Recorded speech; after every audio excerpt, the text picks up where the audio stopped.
বেপাৰ মাথো বেপাৰ জুবিন গাৰ্গ জীয়াই থাকোঁতেও বেপাৰীয়ে ল'লে সুবিধা আৰু জুবিন গাৰ্গ মৰাৰ পিছতো বেপাৰীয়ে লৈছে সুবিধা। বন্ধু বান্ধৱীসকল স্বাগতম জনাইছোঁ নতুন এটা মোৰ ভিডিঅ'ৰ মাজলে। আৰু এই কথাটো মই কিয় ক'লোঁ, প্ৰথমতে ক'ব লাগিব জুবিন ক্ষেত্ৰ ওচৰত থকা দোকানবিলাকৰ কথা। মই কালি গৈছোঁ, নোযোৱাকৈ থকা নাই, আৰু কৈছে চাকি লৈ যোৱা কিবা লৈ যোৱা, কাৰণ এঠাইত মই দিছোঁৱে আৰু তাত দিয়া নাই, ইমান মানুহৰ ভিৰত মানে হেৰি কৰিব পৰা নাই, সেইকাৰণে মই নিদিলোঁ। কিন্তু 3 গছ চাকিৰ দাম হ'ল 50 টকা, আৰু সেইখনো এখন বেপাৰ, যি নেকি সেই জেগাখিনিত একদম নিচান আছিল, আৰু নিচানটো নিচানে সেইখন এখন শ্মশান আছিল। আৰু সেই চৰকাৰী শ্মশানখনৰ ওচৰত যেতিয়াই জুবিনক তাত সমাধি দিয়া হ'ল আৰু লগে লগে বহি গ'ল দোকান, আৰু জুবিনৰ নামত কি হ'ল বেপাৰ আৰম্ভ হৈ গ'ল। 3 গছ চাকিৰ দাম হৈ গ'ল 50 টকা। গতিকে আৰু কিছুমান কথা আছে, সেইখিনি আপোনালোকৰ ওচৰত মই নোকোৱাকৈ থাকিব নোৱাৰোঁ। কথা হ'ল কি, আপোনালোকে সকলোৱে গম পাইছে জুবিনৰ এটা প্ৰতিমূৰ্তি হেৰিত হোজাইত মানে প্ৰতিষ্ঠা কৰা হৈছে, আৰু সেই হেৰিটো মূৰ্তিটো নগাঁৱৰ এইফালে চাগে হেৰি কৰিছিলে নেকি, বনাইছে নেকি, মই পাইছোঁহে ছ'চিয়েল মিডিয়াত, ইমানখিনিও মনত নাৰাখোঁ, পাহৰি গৈছোঁ। কিন্তু আপোনালোকে কওকচোন, যদি বনাব নোৱাৰে নবনাব। মই থাম্বনেইলত সেই প্ৰতিমূৰ্তিটো লগাই দিছোঁ, দেখিছেনে? এনেই সকলোখিনি ঠিকে আছে, কিন্তু মুখখন দেখিলে বাৰু আপোনালোকে ক'ব পাৰিবনে যে এইজন জুবিন গাৰ্গ?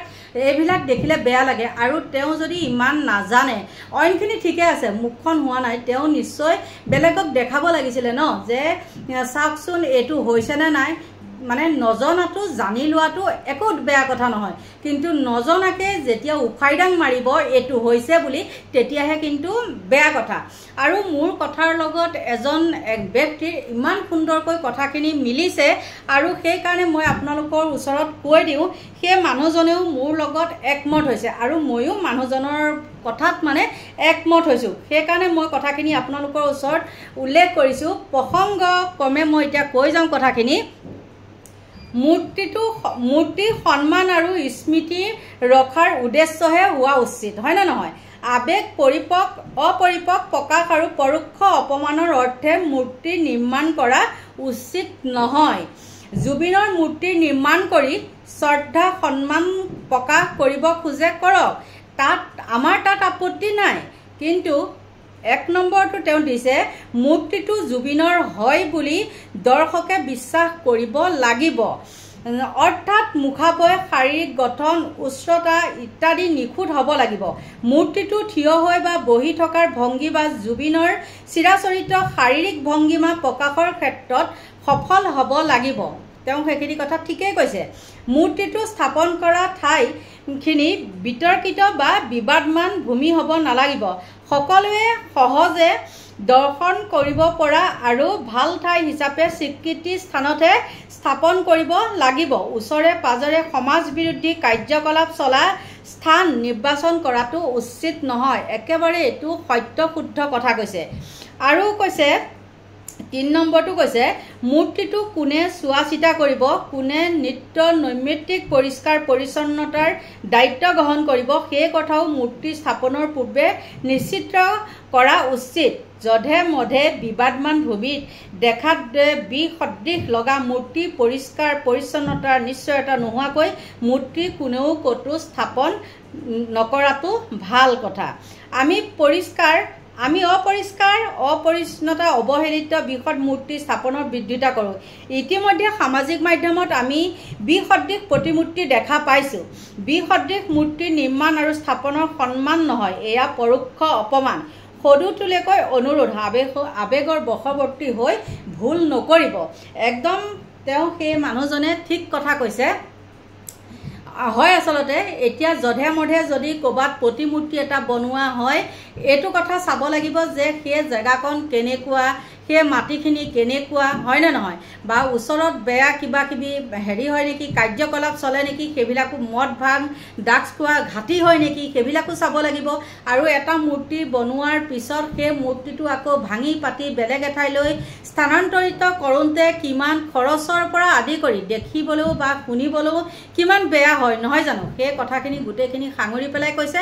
আৰু মই কালি ক'লোঁ যে জুবিনৰ সমাধি ক্ষেত্ৰৰ ওচৰত এখন কমিটি মই এটা নিউজত দেখিছিলোঁ তেওঁলোকে মানে কৈছে যে সেই সোণাপুৰবাসী এখন কমিটি হয় এতিয়া তাত কিছু লোকে উভতি ধৰিছে কথাটো জুবিন কাৰো ব্যক্তিগত হেৰি নহয় কিন্তু দেই অকল যে সোণাপুৰত তেওঁক সমাধি দিলে বুলিয়ে যে অকল সোণাপুৰৰহে সেইটো কিন্তু কেতিয়াও নহয় সেইটো যদি ভাবিছে একদম ভুল ভাবিছে সেইটো হ'ল ৰাজহুৱা সেইখিনি জেগা হ'ল ৰাজহুৱা গতিকে জুবিন সকলোৰে ৰাজহুৱাৰ সম্পদ হয় না নহয় গৰিমা গাৰ্গৰ হ'ব পাৰে মানে হেৰি স্বামী কিন্তু সকলোৰে তেওঁ হিয়াৰামঠু গতিকে তেওঁক লৈ যাতে ৰাজনীতিও নহয় আৰু তেওঁক লৈ যাতে ব্যৱসায়ী নহয় আৰু যিটো মূৰ্তি তাত স্থাপন কৰিছে দেখিছেনে আপোনালোকে হোজাই ফালে মই থামলেনত লগাই দিছোঁ চাওকচোন মূৰ্তিটো বাৰু জুবিন গাৰ্গৰ নিচিনা হৈছেনে গতিকে তেনেকুৱা বিতৰ্কিত সেইবিলাক কিছুমান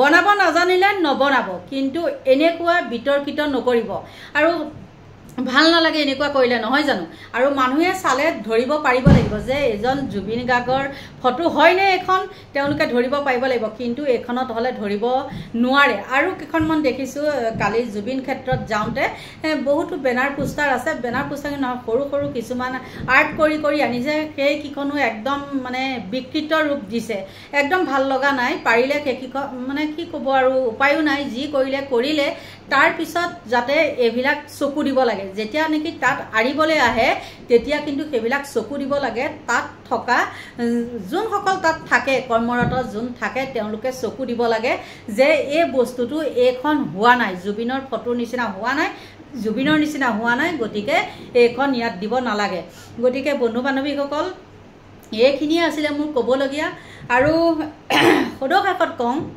সকলোকে মই এইটো কথা বিতৰ্ক কৰিবলৈ বিচৰা নাই আৰু কৈ দিওঁ শুনক জুবিনক লৈ বেপাৰ আপোনালোকে বন্ধ কৰক যিটো উচিত মূল্য সেই মূল্যটোহে লওক তাত অকল আৰু এটা কথা তাত ঢেৰ বস্তু দেখিছোঁ এইবিলাক ল'ৰা মানুহবিলাকে যে খায় অকল বুলি ল'ৰাই খালে বুলি ক'লেও কিন্তু ভুল হ'ব দেই আজিকালি ছোৱালীবোৰ হওক বা মাইকী মানুহবিলাকেও হওক মই দেখিছোঁ এইবিলাক যে শিখৰ টিখৰ বুলি কয় ন শিখৰে কয় নে কিবাই কয় ঢেৰ পেকেট থাকে নহয় এইবিলাক ৰজনী কিবা কিবি এইবিলাক তাত কিহৰ কাৰণে বাৰু আৰু সেইবিলাক তাত পোৱাৰ লগে লগে সেই জেগাখিনি অপৰিষ্কাৰ হৈ উঠে কিমান চাফা কৰি থাকিব আৰু অপৰিষ্কাৰ য'তে ত'তে পিক চিক পেলাই একদম ৰাঙলি কৰি থৈছে দেখিছোঁ গতিকে এইখিনি আছিলে মোৰ ক'বলগীয়া সদশেষত সকলোকে কওঁ কিবা যদি ভুল দেখিছে আপোনালোকে আঙুলিয়াই দিব আৰু এতিয়া এইখিনিয়ে আপোনালোকক সকলোকে ভগৱানে ভালে কুশলে ৰাখক সুস্থৰ মন সুন্দৰ শৰীৰ এটা মানে দিছে শৰীৰটো দিছে নিৰোগী হৈ থাকক তাকেই কামনা কৰি মোৰ ভিডিঅ'টো ইমানতে সামৰণি মাৰিছোঁ